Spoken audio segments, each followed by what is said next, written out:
The professor mocked her intellect. He mocked her species. Then he made the mistake of touching her. She didn't shout, didn't move from her seat. There was only a sickening snap, and the galaxy suddenly remembered why humans were to be feared. The Xenocultural Studies classroom at Velcrin Prime Academy was buzzing with excitement. Today was the third session in a series called Species of Violence, Understanding Deathworlders. Most students attended out of curiosity, some for academic credit, and a few simply for the thrill of seeing a real Deathworlder up close. Humans were a recent discovery to the Galactic Concord. Classified as Deathworld Class 5, their home planet was a volatile mix of biological horrors, extreme climates, and apex predators. Naturally, this made them fascinating and terrifying. Professor Drek, a lanky, four-armed Velnari with mottled green skin and a superiority complex, strutted to the front of the class. Today, he announced, we explore the behavior of Homo sapiens, a species notable for its stubbornness, erratic emotions, and inflated self-worth. He gestured toward the seated guest at the side of the room. This is Cadet Mira Lennox, human, Deathworlder, and allegedly a student. Some students chuckled.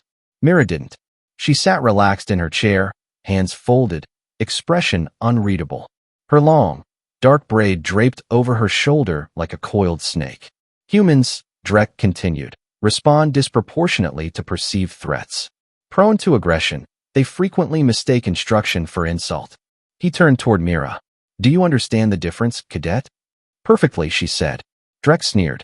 Then please remain silent unless called upon. More laughter. Mira said nothing.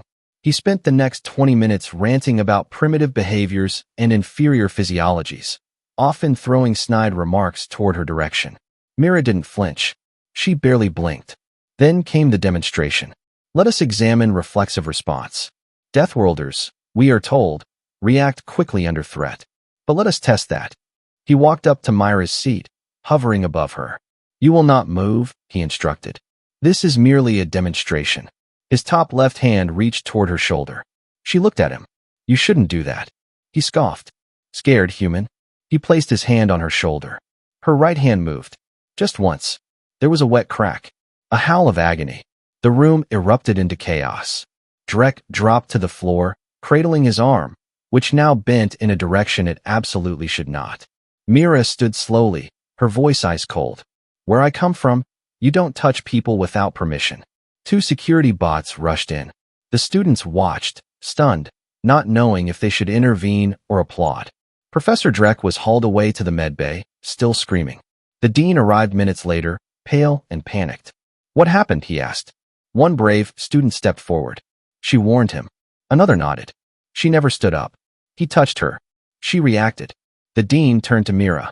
Miss Lennox, is this true? She nodded. I followed protocol. He hesitated. And your training? For years Marine Corps, she replied. 2 years Deathworld Survival Corps. My reflexes are conditioned to respond. He invaded my space. I gave a gentle reminder. One student whispered, that was gentle? The dean sighed, running a hand over his forehead. We will review the footage. You're excused for today. Mira nodded, grabbed her datapad, and walked out without looking back. As she passed the door, the murmurs started. Not fear. Respect. In the following weeks, the class dynamic changed. Mira returned to class. No one mocked her. No one tested her. And when she spoke, everyone listened. The incident became a warning across the Galactic Concord. Do not provoke a Deathworlder. Especially a human. Especially her.